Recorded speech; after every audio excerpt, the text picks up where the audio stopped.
Okay, I have an honest question. Does anybody on here remember ElsaGate?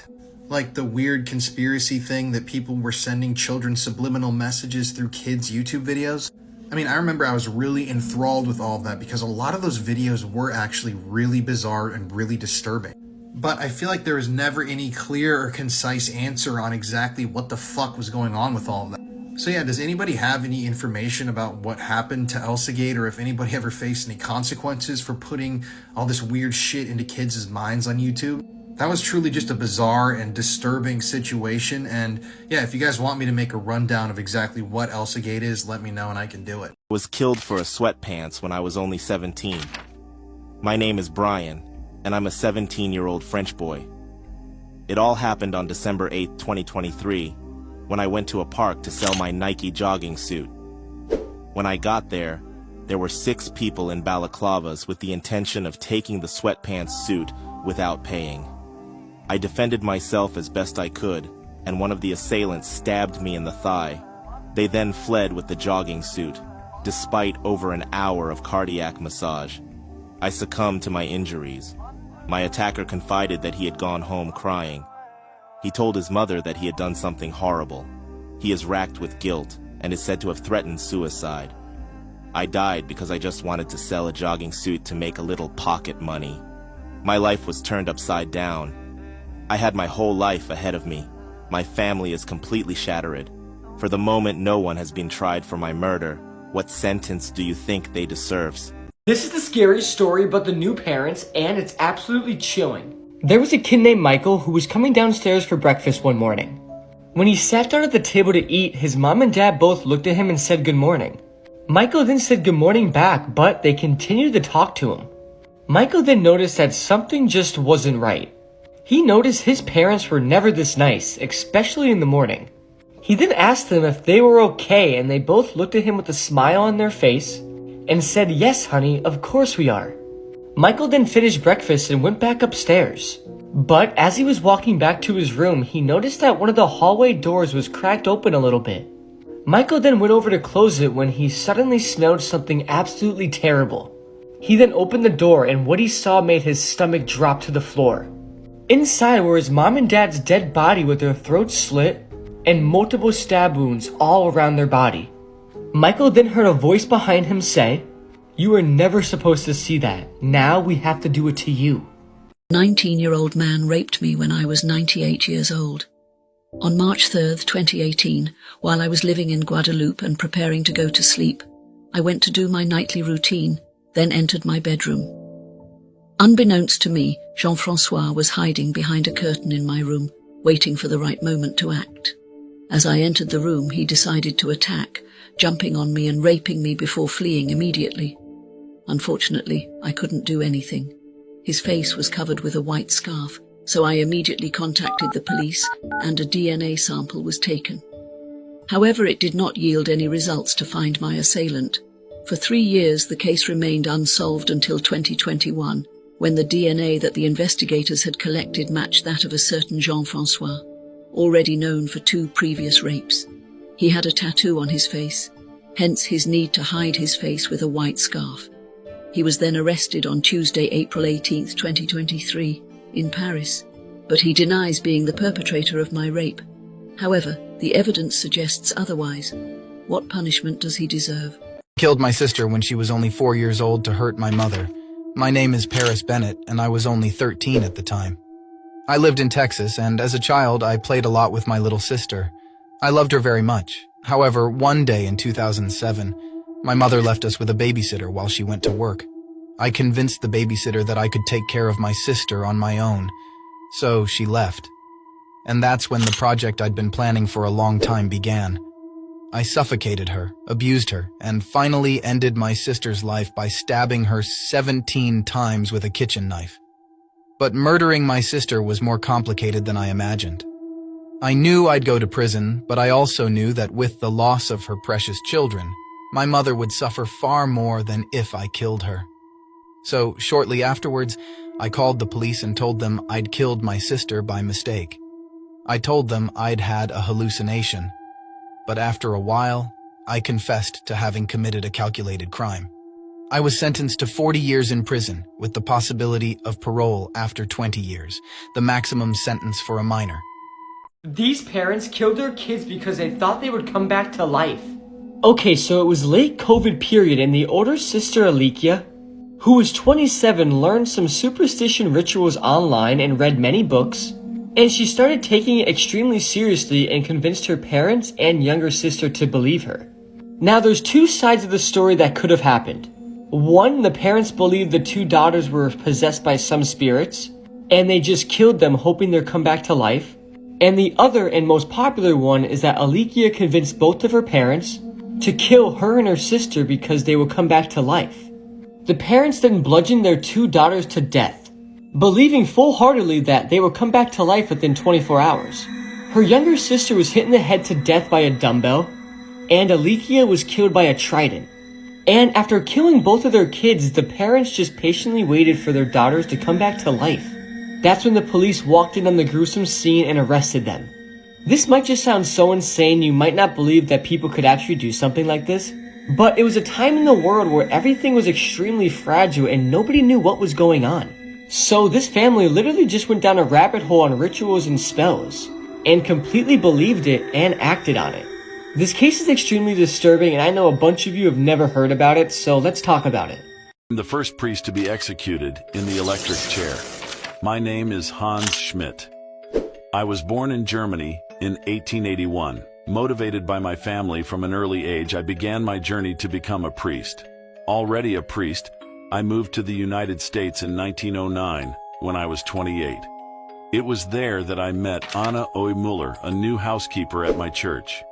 It was love at first sight. I began a secret relationship with Anna. As you know, in my day, to be a priest you had to practice celibacy. Not only did I break my vow of chastity, I married her in secret. I was the priest of my own secret marriage, something completely forbidden by the church. But the real problem began when Anna got pregnant. This double life caused me great confusion. She was very excited by the news, but with a child it would be impossible for me to maintain my double life and I would have to abandon the church. On September 2, 1913, I chose God. That day, I waited for Anna to fall asleep so I could cut her throat. Then I cut her body into pieces.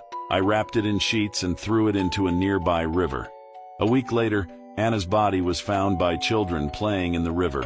And a few days later, I was arrested because the sheets I'd used to wrap Anna's body had come from an expensive New York store, and only a few had been sold. I was sentenced to the electric chair. This bride-to-be was shot to death on her wedding day. After looking forward to this day for her whole life, Gladys Rickard was brimming with excitement. It was the 26th of September 1999, and she looked absolutely stunning in her wedding dress. She was taking photos in her living room with her bridesmaids. The 39-year-old was preparing to get into a limo which would take her to marry her fiancé, accountant James Preston Jr., although tragically she would never make it down the aisle. Gladys had previously dated a man named Augustin Garcia. They had begun dating back in 1992, but he'd been abusive to her and cheated on her, so she left. Although she had clearly met someone new and had moved on, Augustin had been stalking her. Gladys had to report this to the police one day when Augustin turned up at her house and was banging on the windows and doors. In a horrific foreshadowing of events to occur, one day Augustin left a Bible and white flowers on her front lawn. Now, in the Dominican community, this apparently symbolises death. Before Gladys was able to leave the house on her wedding day, Augustin burst in. He had driven from his home in Washington Heights and opened fire at Gladys. She was shot several times before Augustin had to try and reload his weapon. Gladys's brother bravely tackled him to the ground and held him there until police arrived. Sadly, it was too late for Gladys. Augustin was given life in prison with the possibility of parole after 30 years. This man ran up to a building, banging on the windows, screaming, "Help me, I'm gonna die." He was killed by the last person anyone expected. Grant Wilson was a 34-year-old Uber driver from Illinois. He had gone to a Walmart in Stokey on the 30th of May 2017, just after 3 a.m. to collect a passenger. He was actually already just a block away, so it was quite a quick trip for him to just go to that store. The passenger was 16-year-old Eliza Wasney. She'd actually got a different Uber already to that Walmart just prior to 3 a.m, and what the police found later on CCTV stunned them. She had calmly walked through the store, picked up a knife and a machete, and left without paying. After leaving, she had requested Grant's Uber and he picked her up. Not long into this second journey, Eliza launched an unprovoked attack on him. He fled the vehicle covered in blood after being hacked with the weapons. He ran up to a condo and desperately banged on the windows and doors, pleading for help. He had multiple injuries to the right side of his arm, torso, head and chest. Police raced to the scene and found Grant almost unconscious. He told police what had happened and described his attacker, and then was rushed to hospital where he sadly passed away. Meanwhile, police were on a desperate hunt to find his killer. Now, there was a trail of blood leading to Grant's crashed car. They found Eliza a block away, dressed in just a bra and leggings, holding her bloody weapons. She refused to drop them, so she was tasered and arrested. She was charged with first-degree murder and strangely had no history of violence prior. She was given 27 years in prison and has never revealed the motive for her attack. Imagine you're having a normal takeaway evening with a friend. Moments after you wave them off, they're killed. 18-year-old Kim Newson from Lincoln was reported missing by her dad on March the 7th, 2002. Her last known movements had been in the early hours of March the 5th. She had been with her friend Mandy that night. The pair had bought a takeaway from Charcoal Grill in Clasket Gate and then eating kebabs together at Mandy's house. From CCTV, police were able to see that the pair had gone to Mandy's at 1:48 a.m. Kim had then left Mandy's house and gone back to her flat on Monks Road between 2:30 a.m. and 2:45 a.m. It was only roughly 100 yards back to her home, but unfortunately this would be the last journey that Kim would make. It was a complete mystery what had happened to the teenager. A month later, Stephen Hughes was arrested in connection with an unrelated case. Shockingly, police actually found Kim's birth certificate with his bloodied footprint on it in his coat pocket. It transpired that on her short walk home, Stephen had actually hit Kim in the head with an axe. He then dragged her body back to his flat. There, he chopped up her body and dumped her in the river with them. Heartbreakingly, at this time, she was actually pregnant. Stephen tried and failed to cover up his crime. He'd gone to the trouble of cleaning and even redecorating his flat, but it was no match for forensic science. Traces of her blood were found in tiles in the flat. He was sentenced to life in prison, and in 2019, he died in hospital.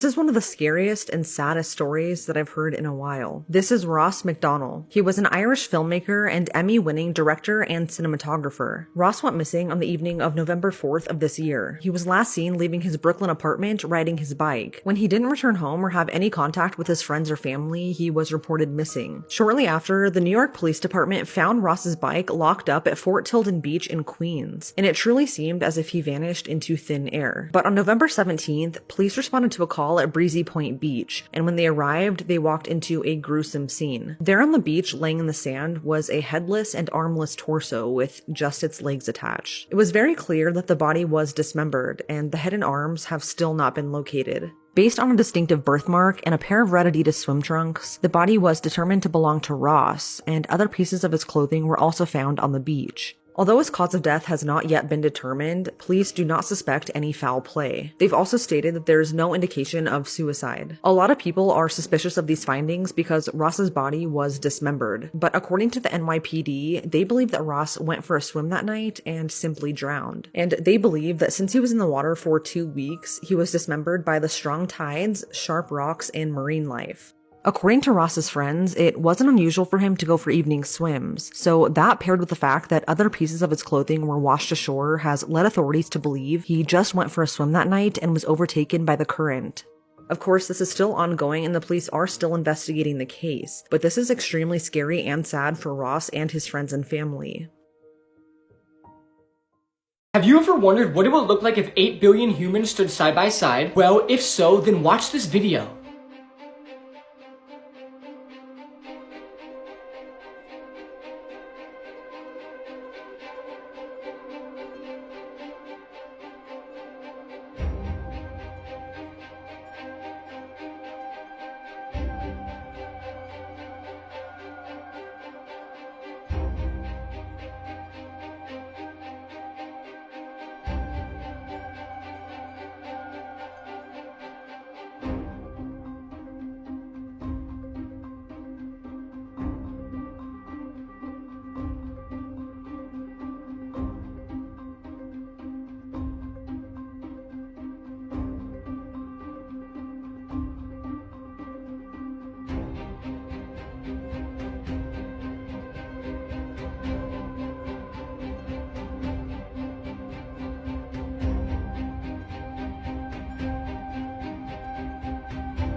these children did to a teenager in Ireland is absolutely shocking. Anastasia Kriegel, known as Anna, was a Russian-Irish teenager. It was 2018 and she was 14 years old at the time. She was born in Russia and had been placed in an orphanage. She'd then been adopted by a couple in Ireland. She grew up there and seemed happy, but her life was far from plain sailing from then on. She actually had a tumour that she had to have removed from her right ear, which left her almost deaf. She also had issues with her vision. She struggled at school and cruel children bullied her for being adopted.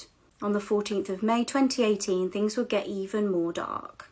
Now, Anna had actually been trying to go to counselling sessions to try and help her cope. On the day in question, she went to her counselling session after school and got changed. She then had a visitor at around 5 p.m. that evening, which her mum knew was unusual. Anna didn't really have friends that would come to call for her. Now, the boy who came to the house is known as only Boy B. He's believed to have come to the house to lure Anna to the park to meet another teen who is called Boy A. She walked with Boy B and the pair were captured on CCTV. They headed over to an abandoned house on a nearby farm. She was last seen alive at 5:30 p.m. in St. Catherine's Park. Tragically, on the 17th of May, Anna's body was found in that abandoned building near Lucan. She was found unclothed and her cause of death was blunt force trauma. The autopsy showed signs that she'd been SA'd and she had tape round her neck. Anna's mum told the police of the boy who had come to the house for Anna, and police soon arrested the two boys A and B.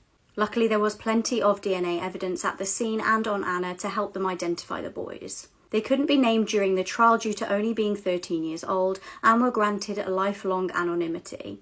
It transpired that Boy A SA'd Anna as Boy B watched. Then Boy A attacked her and they both fled. They were actually the youngest people in the history of the Republic of Ireland to be charged with murder. Boy A got life with a review after 12 years and Boy B got 15 years with a review after 8. These are the most disturbing cartel execution videos on the internet, part 1. This video is called Ghost Rider, and it's one of the most infamous cartel execution videos, and I really don't recommend looking or searching for it because it's 100% one of the worst. The video was recorded in September 2020, and the victim's name is Ghost Rider, and he was apparently tortured over 3 days. And he was subjected to some of the worst acts of violence you will ever see. The video is about 2 minutes long, and it begins with Ghost Rider already in a horrible state. It appears his face has already been flayed, which means skinned, and what the killers do next is absolutely horrible. They get rubbing alcohol and pour it on his face, and keep in mind, his face has already been skinned, so just imagine the stinging pain. We all put rubbing alcohol on cuts, and we all know how bad it hurts. So just imagine having your face skinned and then somebody pours rubbing alcohol all over it. After this, the killers then set Ghost Rider's face on fire, and his face is then completely covered in flames and is absolutely melting away right before your eyes. You hear the cartel members laughing and mocking him as he burns and his face melts. Ghost Rider is letting out blood-curdling screams as the flames continue. The video then skips to later on in the day or a couple days later, and Ghost Rider has been tortured and burned so severely that his whole head is basically a red skull. There's no skin, there's no hair, there's no facial features, you can't even see his eyes. And after all of this, he is still alive.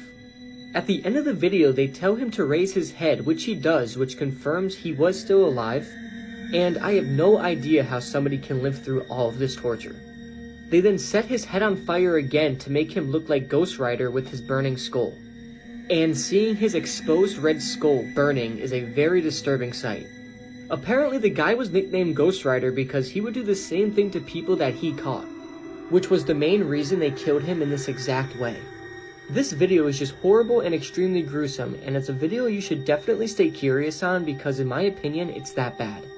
Do you notice anything strange about this picture of these Nottingham newlyweds? Debbie Starbuck was last seen alive 6 days after her wedding. It was April 2010 and the new bride was just 41 years old. She'd got married to 36-year-old Jamie Starbuck, and as you can see in their pictures from their wedding, they were beaming. However, just a week after this photo was taken, Debbie faced a tragic end. Jamie was divorced and met Debbie online. The pair lived together in a house in Nottingham. Debbie was self-employed, and after her mum sadly passed away, she inherited over £100,000. Debbie's friends and family alerted police to a potential problem 2 years after last seeing her. They hadn't actually heard from Debbie properly in a while. They'd had a few emails from her here and there, but hadn't actually spoken to her on the phone. After Debbie and Jamie had got married, they believed that the pair had gone abroad. Investigators started looking into the pair's whereabouts and found that Debbie's passport had actually expired. Interestingly, money had been transferred from Debbie's account to Jamie's. Police discovered that Jamie was living a lavish life, travelling all over the world, but there was no sign of Debbie. It transpired that Jamie had travelled to a total of 32 countries within 31 months. He'd left the UK to travel to Amsterdam in 2010 just after his wedding and was keeping a travel blog. He documented his travels and apparently what him and Debbie were up to. Now, his wife's family were also receiving emails from her, and by the sounds of things, she was living a absolutely dream life. In Jamie's final blog post, he wrote, "I left the UK a long time ago in search of, well, in all honesty, I was running away from life and responsibility, justice and my past." It turned out he'd been using his wife's passwords to pose as her and make it out like she was still alive when he knew she was dead. He'd killed her a week after their wedding, dismembered her and then burned her remains. Shockingly, police found an entry in his computer stating, "I had planned for it to be quick. I never expected you to be so durable." He had spent his deceased wife's money on his lavish travels and subsequently was arrested. Police captured him as he stepped off a plane from Brazil. He was jailed for life. Stephen A. Marshall was a 20-year-old vigilante murderer who some have dubbed the pedophile killer. Stephen lived a pretty normal life. His family separated when he was younger. He was born in Texas. But at the time of the murders, he had been living in Nova Scotia, Canada for years, which is very close to Maine, where his father lived and where the murders would eventually take place. Now, one day in 2006, Stephen went AWOL. He kind of disappeared. He took all of the money out of his bank account and he drove to Maine to, quote, visit his father. But it turns out that Stephen had actually looked up the Maine sex offenders registry, had taken down information on 29 of the sex offenders, and had created almost a hit list of people he wanted to take out. Shortly before the murders happened, Stephen had converted to Christianity and he had referred to pedophiles to some of his friends as scum of the earth. His first target was a man named Joseph Gray, pictured here, who was 57 years old. He had been previously convicted of sexually assaulting a child under the age of 14, and for some reason, Stephen chose him to be the first victim. He showed up to Joseph's house out in the middle of the woods in the middle of the night and shot him to death on his couch. Before he was murdered, Joseph had fallen asleep watching Forensic Files, which is just an interesting twist because that's a show about murder and solving crimes. But Stephen wasn't done that night. He still had more targets to hit. At 8 o'clock the next morning, he showed up to 24-year-old William Elliott's trailer home. He knocked on the door, and when William answered, he shot him to death. William had been previously convicted of having sex with a girl who was 16 years old when he was 19. It was his girlfriend, and that had landed him on the sex offender registry. So in just one night, Stephen Marshall had taken out both of these men, and he then boarded a bus to go to another location.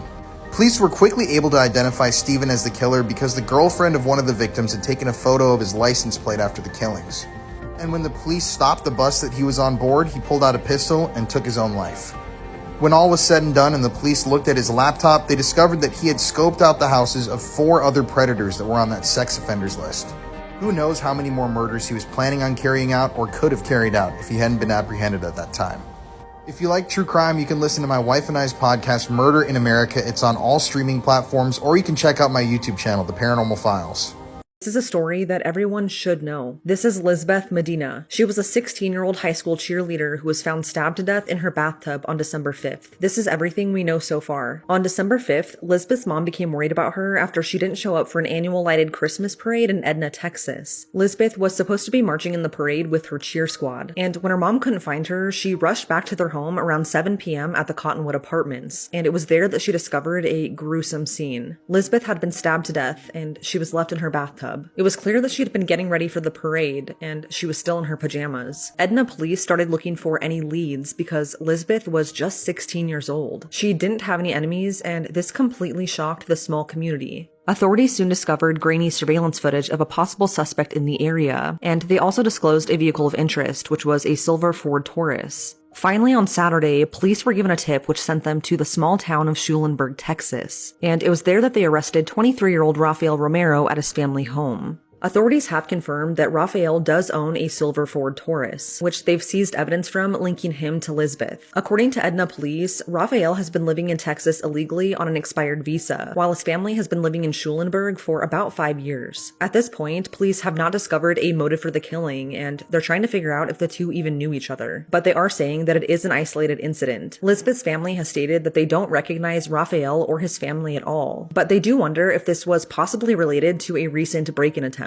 Lisbeth's mom said that a few weeks before her murder, someone tried breaking into their home, and it's now left them wondering if this was the same intruder who may have tried breaking in again, but was taken by surprise that Lisbeth was home. Raphael has since been booked into the Jackson County Jail and charged with capital murder. This story is just absolutely heartbreaking. Lisbeth's mom had her when she was just 16 years old herself. She said that they grew up together, and it was just them against the world. The two had just moved to Edna last year, which makes the story even more heartbreaking. Lisbeth was described as bubbly, happy, and confident, and she dreamed of becoming a nurse. Her face lit up whenever she cheered for her high school, and she'll be very missed. This should have never happened. I've attached a GoFundMe set up for the Medina family to help get them through this horrific time. And if you'd like to show your support and keep up to date with the information on the case, go follow the Facebook group Justice for Lisbeth Medina.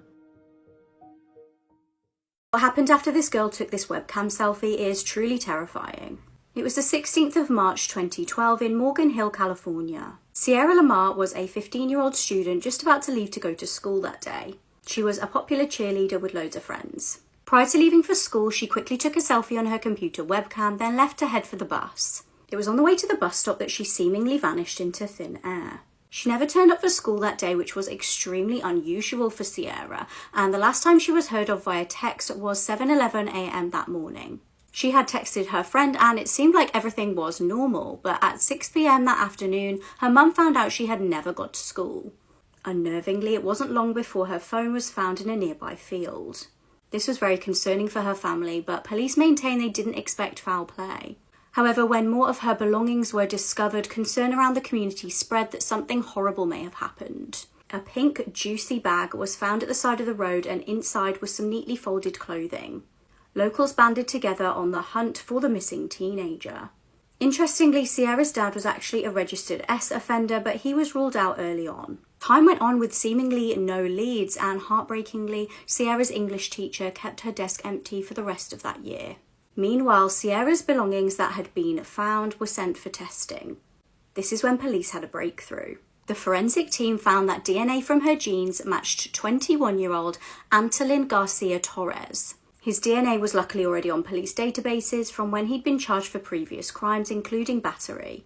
Investigators secretly surveilled him to collect evidence, and after 2 months they arrested him. His car was captured on CCTV the morning that Sierra had vanished. Police seized the vehicle and found her DNA on the door handle as well as a strand of her hair. There was an issue though, they still hadn't found Sierra. Although she was presumed dead, they still couldn't locate her body. On the 14th of March 2015, the search for Sierra was stood down. It had been an agonising 3 years for her family. The jury found Antolin guilty of Sierra's murder. He was also found guilty of attempted assaults on 3 women in car parks. He had used a stun gun in one of the assaults and had accidentally dropped it and left his fingerprints on it for police to collect. He got life without parole but has still refused to disclose where Sierra's body is. These are the worst deaths imaginable, and this one is truly horrifying. On April 10th, 2018, 16-year-old Kyle Plush was in the parking lot of Seven Hills School and drove there in the family's minivan. And he was just there to practice tennis and nothing more. But he went to the 3rd row of the minivan and reached over to grab his tennis equipment. But as he was reaching down, his knee hit the bottom of the seat and something unexpected and truly horrifying happened. So the seat literally flipped and it turned Kyle upside down. So now the upper half of his body was trapped with the seat pressing up against his chest. And at 3:14 p.m. that afternoon, Kyle was able to call 911. And immediately when the 911 operator answered, Kyle immediately started screaming, "Help, help, I'm stuck in my van." The dispatcher kept trying to figure out where Kyle was located and he just kept saying 7 Hills. But the dispatcher couldn't pick up what he was saying after 7 Hills. And in the 911 call, you can actually hear Kyle banging against the window and screaming that he desperately needs help. The call went on for 3 minutes but then got disconnected, and the dispatcher then tried to call Kyle back. But it went straight to voicemail, and at 3:21 p.m. that day, officers were sent to that location Kyle said. They arrived at 3:26 p.m. and searched everything but couldn't find Kyle.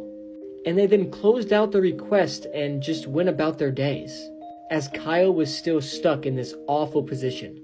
Then at 3:35 p.m., Kyle calls 911 again, saying the same things like, "I'm stuck in my van, please help, this isn't a joke."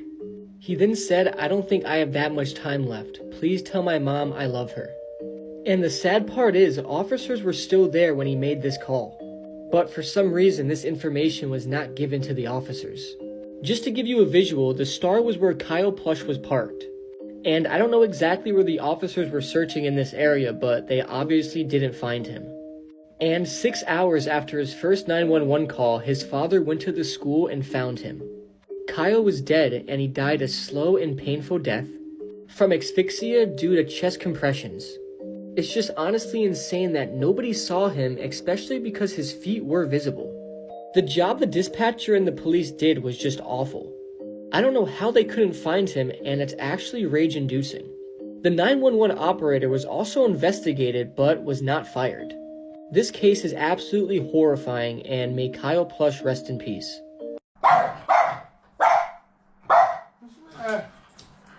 What? Nothing there, mate. Nothing there. What? There's nothing there. I'm at the point now where it's like, why do I even bother? I like to think sometimes, I'm a Terminator or something, and despite, The man you just saw compare himself to the Terminator is 22-year-old Jake Davison. And on August 12, 2021, he murdered 5 people in cold blood in England. So online, Jake had a presence on YouTube and various other platforms where he was a hardcore misogynist and incel. He was constantly talking about his hatred for women, how he couldn't get himself a girlfriend, and he involved himself heavily in various incel services. So, like I just said, Jake posted lots of sexist content all over the internet, and he was very active on Reddit, where he connected with other misogynists and incels. He specifically talked on Reddit a lot about how much he hated his mother. Now, the day before this violent incident occurred, Jake lost his Reddit account access because of some disturbing messages he sent a 16-year-old girl in America. He was trying to get her to come over and have relations with him in England, where technically it would have been legal. But other users on Reddit who saw this behavior encouraged the girl to go to the police, but she didn't. She just went to Reddit and his account was then removed. Jake, when he was younger, was diagnosed with ADHD and autism, and throughout his whole life he struggled with his mental health. That was something that his family, specifically his mother, always encouraged him to get help with. And although throughout his lifetime he received some minimal treatment, he never got the care that he really needed. In 2017, he applied for a firearm license. In 2018, he was granted one. But in 2020, he was arrested for having a row with 2 youths. I don't know what that exactly means. His weapons were then confiscated, but in 2021, they were returned to him a month before the shooting. But on August 12, 2021, something snapped within Jake. That morning, he had a verbal altercation with his mother, and he then retrieved the shotgun from his bedroom and murdered his mother in their house. Afterwards, he walked out into the street and just started shooting anybody he could see. He first shot and killed a 3-year-old girl and her 43-year-old father who were out walking on the street. He then shot through the front door of a neighboring house, injuring 2 people. And he then walked over to a park where he murdered a 59-year-old man. Jake then kept on walking, and at this point police reports were coming in, but they couldn't figure out exactly where he was. He then encountered a 66-year-old woman outside of a hairdresser's who he shot and killed on the spot. Afterwards, he allegedly told someone who was right there on the scene, "There's nothing to worry about, mate." So after all of this, Jake then continued to walk around. He threatened 3 more people, didn't end up shooting them. And when the police were finally arriving to stop him, Jake ended up taking his own weapon and taking his own life. This was a really tragic story, especially because gun violence and shootings like this are so rare in the United Kingdom. And this guy's online history before this crime is incredibly disturbing. This is one of the most disturbing true crime stories I've ever heard. So viewer discretion is advised. Meet Buster Hernandez, a notorious pedophile who had over 375 victims. So in the year 2012, Brian, who was in his 20s, was unemployed and living with his grandmother in California. And it was through the computer that he committed some of the most horrific acts I've ever researched. So Brian, who used Facebook to target minors, would send every victim of his the same script. It said basically, "Hi, my name is Brian Kill. I have something to ask you. How many guys have you sent dirty pics to? Because I have some of you." He would then extort these underage victims and get them to send him more explicit photos and videos. And if these victims didn't comply with Buster's disgusting demands, he would text them and send them photos of knives and make threats against their lives. At times, he threatened to commit bloodbaths at schools. He told his young victims that he knew where they lived and would show up and slaughter their whole families. And after receiving some of these explicit materials from these underage children, Brian would then post them all over social media. If his victims didn't comply with him, Brian would also encourage these young children to take their own lives, to hurt themselves. And he even said that he would show up at their funerals and distribute explicit photographs of themselves that they had sent to him. Like I said, he had over 375 victims across the United States. Children that he was suffering, and he was getting off on this suffering. But authorities found it incredibly hard to track Buster down because of the advanced encryption software he was using. But even though Brian knew that the FBI were closing in on him, he didn't care. He was using aliases and still encrypting all of his data. Like, this is a message from him that he posted on Facebook. This is also just an example of one of the chats that Brian had with one of his underage victims. You can pause to read it. It's incredibly sad and disturbing. But at one point in 2015, Buster threatened an entire community in Illinois and brought it to its knees. His threats online made it to the real world, and 2 schools were shut down for the day, a Walmart was shut down, and a bunch of shops were shut down because he was threatening to bomb them and attack them. And this led to the FBI stepping in. After years of investigating and reverse hacking Buster's computer, the FBI finally figured out who he was. They then stepped in and finally arrested Buster, bringing him to justice. Now, they still don't know exactly how many victims Buster had online. They don't know exactly where he sent all this material to or what pedophiles might still have the explicit photos and videos that he accrued from the years of abuse. But at least he was caught and finally stopped, and he's now serving a 75-year sentence, so I'm pretty sure he's going to die in prison. It's just frightening that a man like Buster got off on the suffering of children. And who knows what else he could have possibly done if he hadn't been caught at the time that he was. We need to talk about the strange disappearance of Angie Pena. I recently made a video about Nancy Ng, a woman who went missing during a yoga retreat to Guatemala in October. But from that video, I got so many comments and messages from people saying how similar Nancy's case is to Angie's, so I decided to look into it. This is Angie Pena. She went missing on January 1st, 2022. She was last seen jet skiing away from a beach off the coast of Roatan in Honduras, but she never came back. Witnesses state that she was last seen in the West Bay area on her jet ski, but when she failed to come back, she was reported missing. At first, authorities believed that she drifted off into the water and ultimately drowned, but her body never surfaced. A search was conducted by the Belize Coast Guard, and a few days later, Angie's jet ski, her life jacket, and one of her earrings were found what appeared to be washed up on a beach in Belize. But Angie herself was never found, and then came a shocking discovery a few months later in August, and this is where things start to get strange. While many people believed at first that this was an accidental drowning, behind the scenes, police were investigating Angie's disappearance as something much more sinister. On August 29, 2022, Honduran authorities raided 5 properties, one of which was an apartment owned by Gary Lee Johnston, a 63-year-old American living on the Caribbean resort island of Roatan. Information that authorities collected led them to search Gary's home, but they didn't find Angie. Instead, they found a young girl. Some reports say she was 12 and others say she was 17, being held in the home. Upon searching the home, authorities found more than 30 cell phones containing pictures and videos of Gary engaging in sexual activity with multiple minors. Along with that, authorities also found one of Angie's earrings and the swimsuit she was wearing the day she went missing in his home. Also found at the scene were videos directly linking Gary to Angie. According to authorities, they found overwhelming witness, documental, and technological evidence connecting Gary to Angie's disappearance. But they also said that he did not act alone and that he's believed to be part of an international network or a human trafficking gang that's currently being investigated.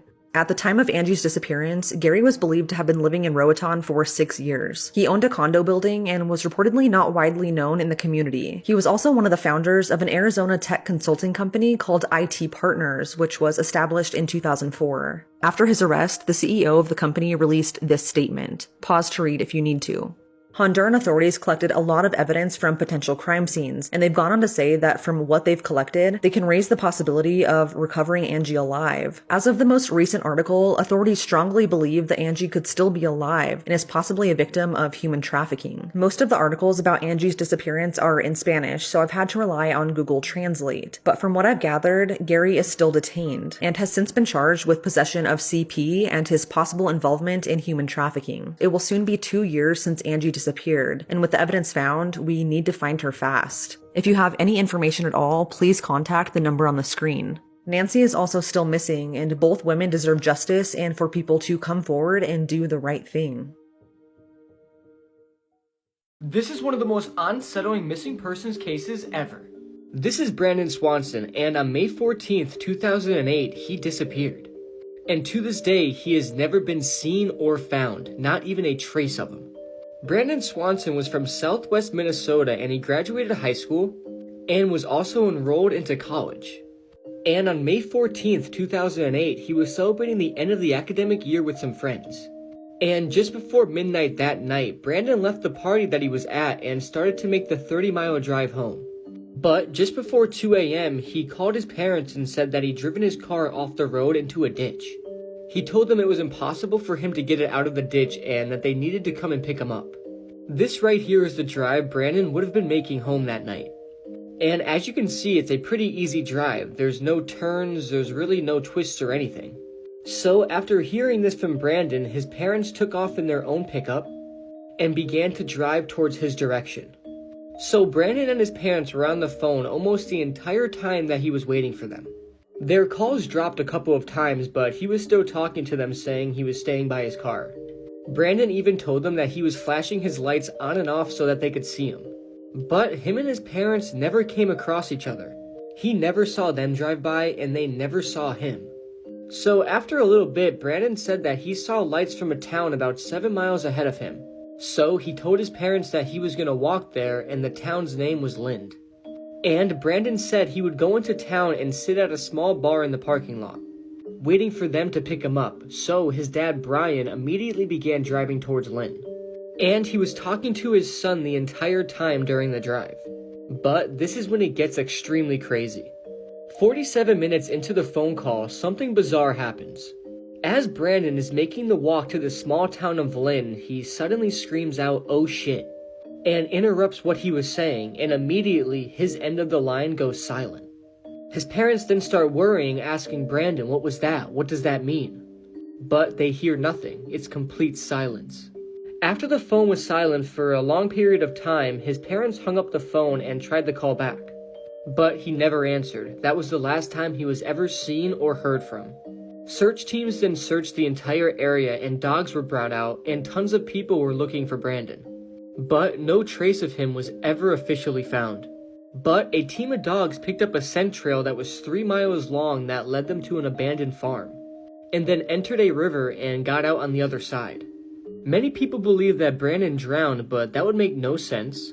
That his scent trail continued through the river and then onto the other side of the river, and then all the way up to a gravel road where it just stopped. Dogs in later years also picked up scents of human remains in the area, but no trace of Brandon was ever found. Not a piece of clothing, not a fiber of hair, nothing. What makes this case so bizarre is, why did Brandon scream out "oh shit" before his phone call went silent? His parents didn't hear the sound of a struggle, they didn't hear the sound of anything, it just went silent. It's like he literally vanished into thin air. To this day, there is no evidence at all that points anybody in any direction as to what happened to Brandon. Let me know your thoughts on this, because this is absolutely mind-blowing.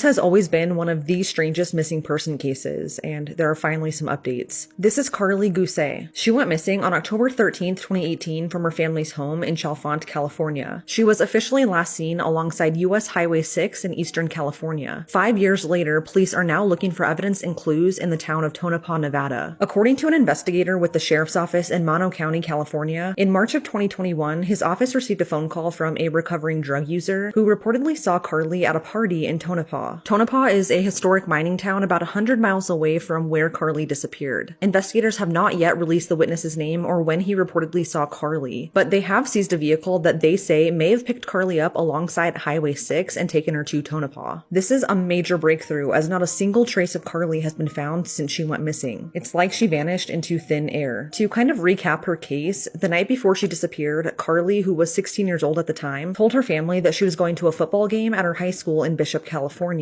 But instead, she secretly went to a house party with her then boyfriend and another friend. At the house party, Carly smoked weed, and not long after, she became frantic and paranoid. According to her boyfriend, she became erratic and was scared of the music and him. Carly then called her stepmom Melissa to come and pick her up in Highland Park, which isn't far from the family home. But by the time Melissa got there, Carly was nowhere to be found. She eventually found Carly walking down a dark road looking pale as a ghost about a mile away, and when she got in the car, she was still acting super paranoid and not really making sense. When they got home, Melissa and Carly's dad Zachary tried to calm her down. They believed that whatever she smoked that night was possibly laced with another drug. Melissa spent the rest of the night with Carly trying to comfort her, and she even recorded an 8-minute long conversation she had with Carly in hopes to show her why she should never do drugs again. During that recorded conversation, Carly was sobbing and said to Melissa, quote, "You're going to kill me." In which Melissa replied, quote, "Why would I do such a thing?" Carly can be heard asking to be taken to the hospital, but sadly, that never happened. Melissa eventually went to sleep, and the last time she saw Carly, she was in her bed, and it was around 5:45 that morning. When Melissa woke up for the day, Carly's cell phone was on the counter, the front door was slightly ajar, and Carly was missing. Melissa and Zachary searched the neighborhood, but when they couldn't find her, they called 911. A massive search was launched involving hundreds of volunteers and multiple different agencies, but no trace of Carly was ever found. There were, however, 3 eyewitnesses who claimed to have seen Carly the morning she disappeared.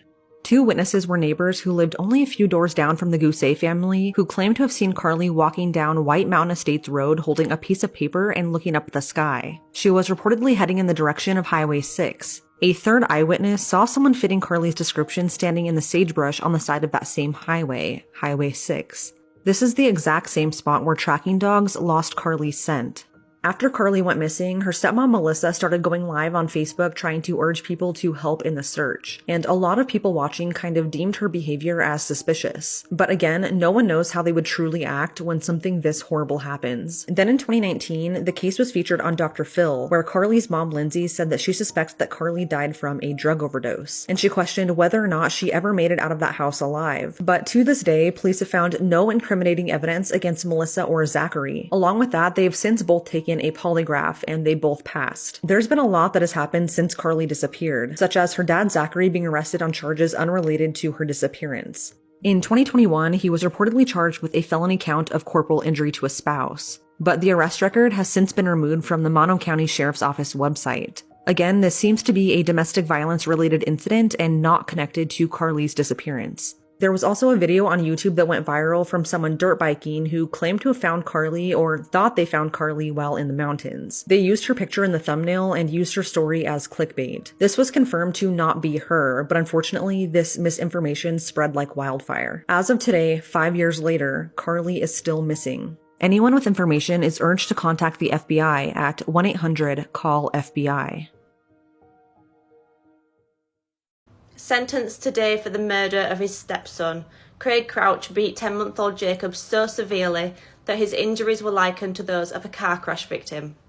Jacob's mother, Gemma Barton, had met Craig online when she was 4 months pregnant, and they quickly began a relationship, even referring to unborn Jacob as our baby boy just weeks after meeting each other. Jacob was born on February 17, 2020, and Craig was named as his father on the birth certificate. Jacob was a happy, healthy baby, seen smiling here at just a couple of months old.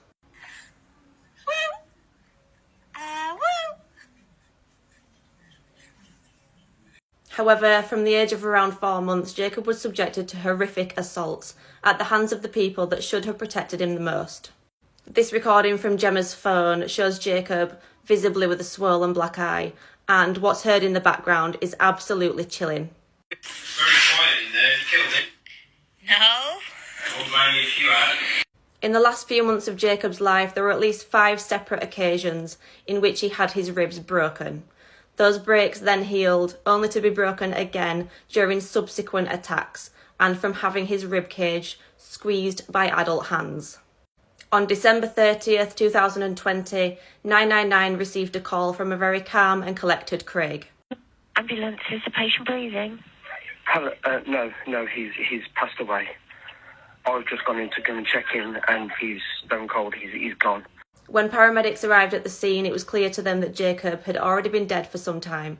He was laid in his cot, covered in bruises, and it was very obvious that his death was not accidental or natural. Jacob had been beaten so badly in the days prior to his death that his bowel had been perforated due to being kicked or stamped on. This is a sort of injury that's usually only found in high-impact car crash victims or people that have fallen from a height. Jacob died from peritonitis, which is an infection of the lining of the abdominal organs. He also had 39 rib fractures, 19 bruises, and several internal injuries. He died alone in his cot in absolute agony. Craig and Gemma's story to the police was that they'd found Jacob dead in his cot around 7 a.m, and that prior to this he'd been absolutely fine, apart from refusing a bottle the night before. However, on checking the couple's phones, it was clear to police that they had caused Jacob's death. Several messages between the couple referred to Jacob as the devil. Gemma admitted to even feeding Jacob his own sick, and Craig had instructed Gemma in one message to bath Jacob in just bleach and hot water. They were both arrested on January 5th, 2021, and they actually carried on their relationship together, despite their bail conditions saying that they shouldn't have any contact. It was a lengthy trial with a lot of harrowing evidence, and the court actually heard that once that fatal injury was inflicted, had they sought medical attention straight away, Jacob might have survived. Detective Inspector Paul Bullock said, quote, "As a father, I cannot comprehend what happened in that house, and my thoughts remain with Jacob's wider family, who have been left devastated by his death. I hope that today's verdict brings with it a degree of closure for them, and that it begins the process of them being able to grieve for Jacob and remember the happier times with a much-loved child." On sentencing today, the judge said that Jacob was a smiling, happy baby that never complained about the treatment he received. He had to put up with it, and he did so in smiling and laughing in defiance of his tormentors. On addressing the defendants, he said, "You, Mr. Crouch, struck the blow that tore the lining of Jacob's stomach and perforated his bowel, causing his death. And you, Miss Barton, did nothing to protect him." Jacob's mother, Gemma Barton, sobbed in the dock today. She was read out her sentence of 10 years. She was told that she'll serve half of that sentence, less the time that she's already spent in jail, which is 390 days, meaning she'll actually be eligible for parole in less than 4 years. Craig Crouch was also sentenced today, and he's received life in prison with a minimum of 28 years. He's shown absolutely no remorse, no explanation for what he did, and no apology.